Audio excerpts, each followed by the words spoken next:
할렐루야. 네. 오늘 함께 다니엘서 3장 1절 말씀을 가지고 참된 지혜와 교만이라는 제목으로 함께 말씀을 보고자 합니다. 다니엘서는 또 목사님께서 또 새벽기도 때 지금 또 말씀을 전해주고 계신 귀한 말씀인데요. 다니엘서는 바벨론으로 포로 잡혀간 이스라엘 백성들에게 주신 하나님의 말씀입니다. 이스라엘 백성들이 포로 시대에 하나님이 누구신지를 보여준 책이라고 할 수 있습니다. 하나님께서 당시 포로 잡혀간 이스라엘 백성들에게 무슨 말씀을 하고 싶으셨을까? 오늘 2장과 3장을 중심으로 참된 지혜와 교만에 대해 살펴보고자 합니다. 다니엘서의 주제를 한마디로 표현하면 누가 참된 신인가? 라고 할 수 있습니다. 그리고 참된 지혜를 가진 사람은 누가 참된 신인지를 깨달은 사람 이라고 할 수 있습니다. 결국 다니엘과 세 친구는 참된 지혜를 깨달았고, 또 그렇지 못한 사람들은 바벨론 문화를 따라가며 그들의 우상을 섬겼다라고 할 수 있습니다. 당시 고대 사회에서 나라들 간의 전쟁은 나라들 간의 신들의 전쟁이다, 이렇게 잘 알려져 있습니다. 당시 관점에서 본다면 바벨론의 남유다 침공은 바벨론의 신과 남유다 여호와 하나님과의 전쟁이라고 많은 사람들을 생각했습니다. 결국 이스라엘 백성들이 전쟁에 져서 포로로 잡혀가는 상황에서 그들의 마음속에는 우리 하나님이 바벨론의 신보다 약한가? 우리가 왜 패했지? 하나님이 강하지 않으신 건가? 라는 어떤 패배감과 좌절감과 절망감을 가지고 포로 생활을 했을 것입니다. 그들은 하나님에 대한 참된 지혜를 갖지 못했습니다. 우리 다니엘서 1장 2절을 한번 같이 보도록 하겠습니다. 함께 읽겠습니다. 주께서 유다 왕 요아김과 하나님의 전 그릇 얼마를 그의 손에 넘기심에 그가 그것을 가지고 신할 땅 자기 신들의 가져다가 그 신들의 보물 창고에 두었더라. 아멘. 이 구절을 통해서 느부갓네살 왕도 자신이 여호와 하나님을 이겼다라는 교만에 사로잡혀 있었습니다. 우리가 이 남유다를 침공했고 포로를 잡아가는 상황에서 우리가 승리했기 때문에 우리의 신이 더 강하다라는 잘못된 생각을 가지고 있었고, 그래서 하나님의 전 그릇 얼마를 자신의 신전에 보관을 하면서 승리를 기념하는 이런 모습을 보이기도 합니다. 그런데 우리가 1장 2절에 읽었던 것처럼 하나님께서 그의 손에 넘기셨다, 이렇게 기록을 하고 있습니다. 하나님께서, 여기서 그는 느부갓네살 왕인데요, 하나님께서 느부갓네살 왕에게 하나님의 전 그릇을 넘기셨다라고 우리가 해석을 할 수가 있습니다. 오늘 성경은 이스라엘 백성들이 패배한 이유는 하나님이 힘이 없어서가 아니라 하나님께서 허락하셨기 때문에 이스라엘이 전쟁에서 졌다라고 선포하고 있습니다. 하나님께서 이스라엘 백성의 하나님이시고 하나님은 만왕의 왕이신데, 그럼 이스라엘 백성들이 전쟁에서 지고 포로 잡혀간 이유는 무엇일까요? 바로 이스라엘 백성들이 멸망하고 포로 잡혀가면서라도 하나님의 사랑을 기억하고 하나님께 돌아오라는 하나님의 메시지였습니다. 때로는 우리가 환난과 고난을 당할 때 우리의 삶 가운데, 물론 모든 고난이 우리의 죄와 우리의 잘못 때문은 아니겠지만 하나님께서 때로 우리에게 고난을 주신 이유는 하나님의 뜻을 기억하고 하나님께 돌아오라는 하나님의 메시지인 것을 우리가 생각해 보아야 합니다. 하지만 하나님께서 허락하셨지만 바벨론 왕도 이 사실을 잘 알지 못했습니다.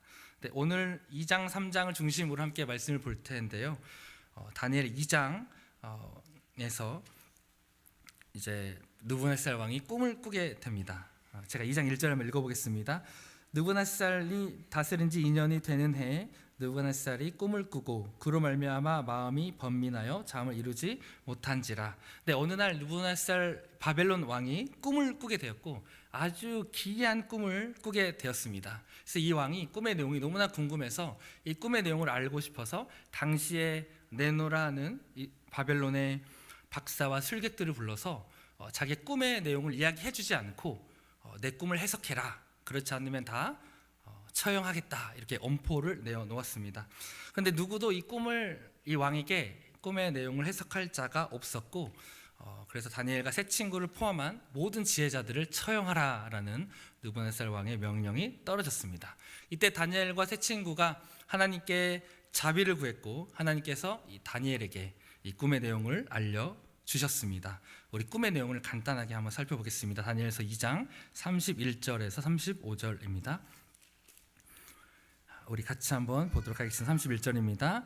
왕이여, 왕이 한 큰 신상을 보았나이다. 그 신상이 왕의 앞에 섰는데 크고 광채가 매우 찬란하며 그 모양이 심히 두려우니 그 우상의 머리는 순금이요 가슴과 두 팔은 은이요 배와 널쩍 다리는 노치요 그 종아리는 쇠요 그 발의 얼마는 쇠요 얼마는 진흙이었나이다 라고 이런 꿈을 꿨습니다. 한 큰 신상을 보았는데 아주 기이한 신상이었습니다. 머리는 금인데 또 가슴은 은이고 또 놋과 또 진흙으로 된 이런 신상을 꿈을 꾸었고, 그래서 바벨론 왕이 정말 알고자 하였고 하나님께서 다니엘에게 꿈을 해석하라고 알려주셨습니다. 꿈의 해몽은 38절부터 37절부터 나와 있는데 우리 38절만 한번 읽어보겠습니다. 사람들과 들짐승과 공중의 새들 어느 곳에 있는 것을 막론하고 그것들을 왕의 손에 넘기사 다 다스리게 하셨으니 왕은 곧 그 금머리니이다. 이렇게 하나님께서 해석을 해주시는데요. 바로 이 금으로 된 머리는 바로 바벨론 왕을 상징한다. 오늘 성경은 이야기를 하고 있습니다. 그런데 쭉 해석을 제가 다 읽진 않겠지만 읽어보시면 바벨론이 그 머리이지만 그보다 못한 나라가 일어날 것이고 또 그보다 못한 나라가 일어날 것이고 또 그 후에 놋과 같은 나라가 세계를 다스릴 것이고 그 다음 넷째 나라가 등장해서 세계를 다스릴 것이다. 이런 내용으로 기록하고 있습니다. 미래의 어떤 세계사 예언이다 이렇게 우리가 볼 수 있는데요. 물론 이 네 나라가 각각의 나라가 누구를 가리키냐에 대한 많은 주장들이 있고 또 이 각 나라가 어떤 나라인지는 그렇게 중요하지는 않습니다만 일반적으로 맥락상 우리는 네 나라를 바벨론, 페르시아, 그리스, 헬라, 로마 이렇게 네 나라로 일반적으로 문맥상 해석을 하는데요. 물론 이 나라에 한정할 필요는 없고 결국 이 네 나라의 특징들은 하나님이 없는 세상 나라라고 우리가 보아야 합니다. 중요한 사실은 이 나라들은 하나님을 인정하지 않는 세상의 강대국들이고 세상의 역사는 이들에 의해서 지배된다라는 것을 하나님께서 꿈을 통하여 알려주셨습니다. 우리가 살고 있는 세상도 마찬가지입니다. 때로는 이 세상은 어떤 거대한 권력과 막강한 힘에 좌지우지되는 것 같습니다. 때로는 믿음을 가지고 이 땅을 살아가는 것이 지치기도 하고 때로는 무기력감을 느끼기도 하고 하나님을 믿는다고 하는데 안 믿는 사람보다 때로는 더 힘들 수도 있고 더 좌절되는 그런 상황도 들 때마다 의심이 들기도 합니다. 하지만 세상의 강대국의 논리로 끝나는 게 아니고 바로 다섯째 나라가 등장을 하는데요. 우리 한번 44절, 45절 함께 읽어보도록 44절만 함께 읽어보도록 하겠습니다.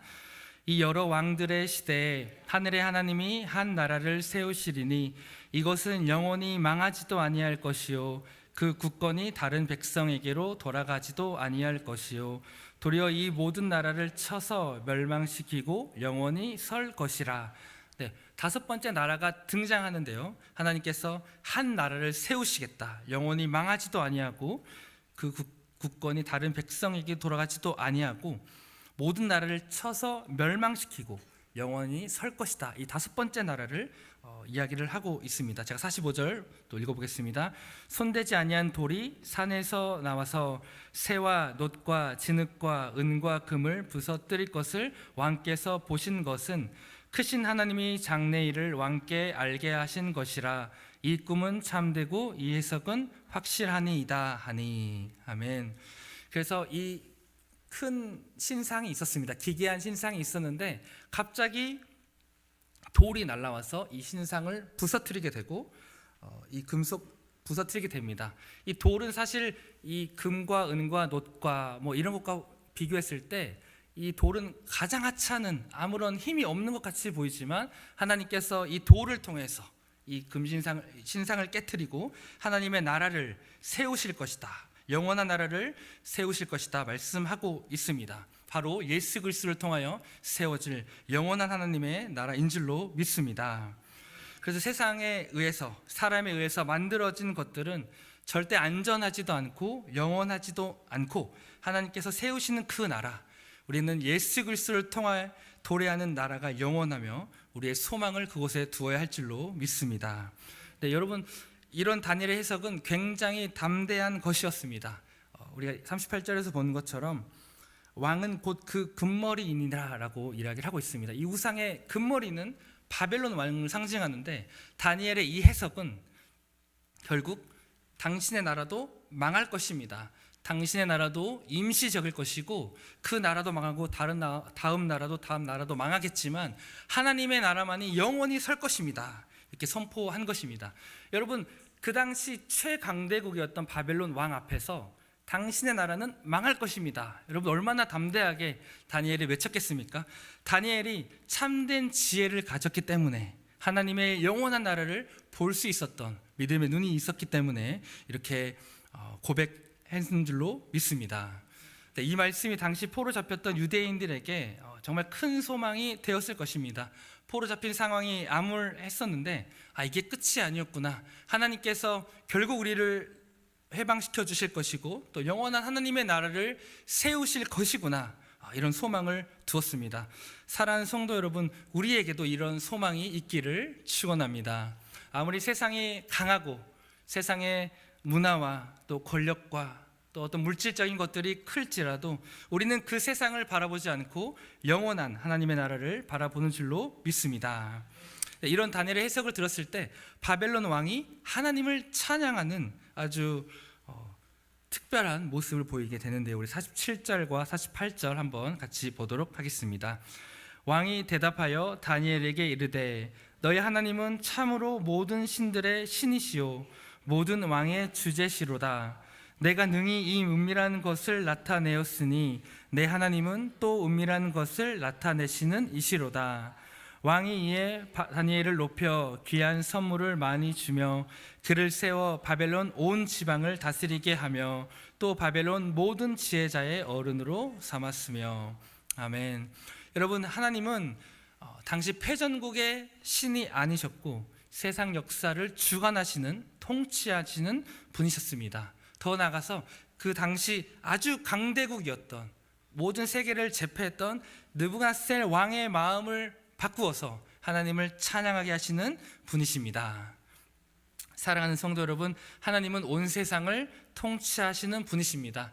하나님께서는 우리 교회에서만, 우리가 예배 드릴 때에만 만왕의 왕이 아니시고요, 우리가 교회 문을 열고 나아갔을 때 우리의 가정과 직장과 또 학교에서도 하나님은 왕이신 줄로 믿습니다. 심지어 믿지 않는 느부갓네살 왕의 마음까지도 바꾸셔서 하나님을 찬양하게 하시는 분이십니다. 우리가 이 참된 지혜를 깨달아야 될 줄로 믿습니다. 여러분, 참된 지혜는 무엇입니까? 바로 하나님만이 참된 신이라는 것을 깨닫는 것입니다. 세상의 논리 앞에서 세상보다 크신 하나님을 바라보아야 합니다. 이것을 바라볼 때 다니엘과 세 친구처럼 결단하고 믿음의 싸움을 해 나아갈 수 있는 줄로 믿습니다. 우리는 어떻게 해야 할까요? 크게 두 가지로 정리를 해보았습니다. 첫 번째는 믿음의 눈으로 보아야 합니다.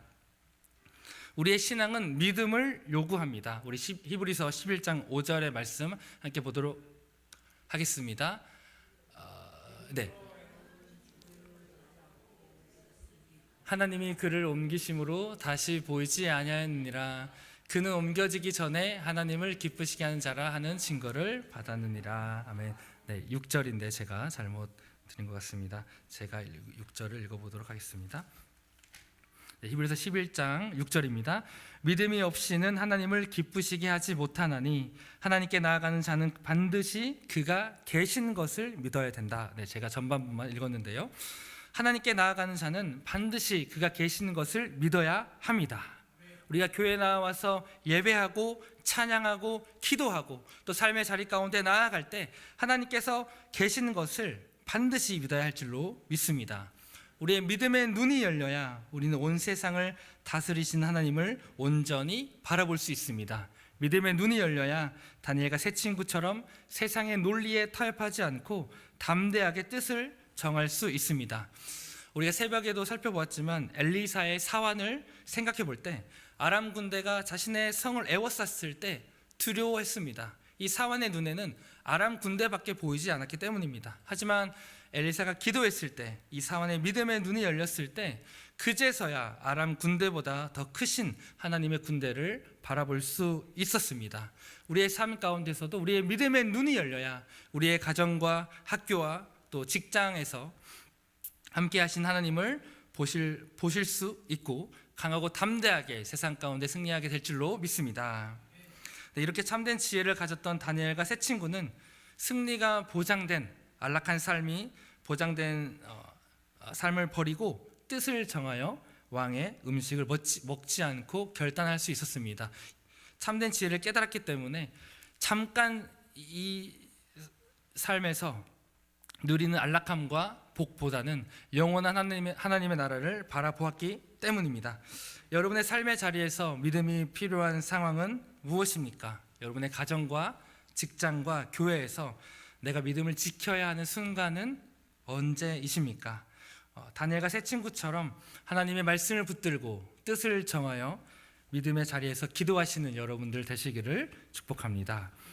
네, 다니엘 한번 생각해 보겠습니다. 다니엘의 신앙생활은 쉽지 않았습니다. 다니엘은 우리 엄청난 믿음의 사람이었지만 세상적인 눈으로 볼 때 작은 나라에서 잡혀온 전쟁 포로에 불과했습니다. 하지만 다니엘은 오랜 세월 동안 나라가 바뀌고 나라가 바뀌지만 여러 왕들에게 인정을 받았고 많은 복을 받았습니다. 다니엘이 여러 왕들에게 인정을 받고 재물을 많이 소유해서 우리가 다니엘의 신앙을 본받는 게 아닙니다. 우리가 물질적으로 잘 되고 돈이 많고 세상적으로 성공하는 것이 우리의 어떤 목표라면 아마 바벨론 왕이 더 성공하고 형통한 삶을 살았다라고 이야기를 할 수 있을 것입니다. 하지만 우리 누구도 바벨론 왕처럼 되고 싶은 사람은 없습니다. 왜냐하면 그는 만왕의 왕이신 하나님을 알지 못했기 때문입니다. 다니엘의 형통은 창조주이시며 전능하신 하나님이 내 하나님이다, 하나님이 이 세상의 왕이시다라는 확고한 믿음과 체험에 있었습니다. 우리도 이 다니엘의 고백을 붙잡고 승리하는 삶을 살아가기를 기도합니다. 두 번째, 우리는 말씀을 깨달은 대로 순종해야 합니다. 다니엘 2장에서 하나님께서 이 꿈의 해석을 보여주었을 때 다니엘 바벨론 왕은 하나님께서 세상 역사를 주관하시고 자신의 나라 바벨론까지도 무너뜨릴 것을 들었습니다. 자신의 나라가 영원하지 않을 것이라는 미래를 알게 되었습니다. 이걸 알았을 때 이 바벨론 왕은 47절에 너희 하나님은 참으로 모든 신들의 신이시오 모든 왕의 주제시로다 라고 하나님을 찬양하는 모습을 보여줍니다. 하나님을 알지 못하는 왕의 입술에서 이런 고백을 하게 만드셨는데요.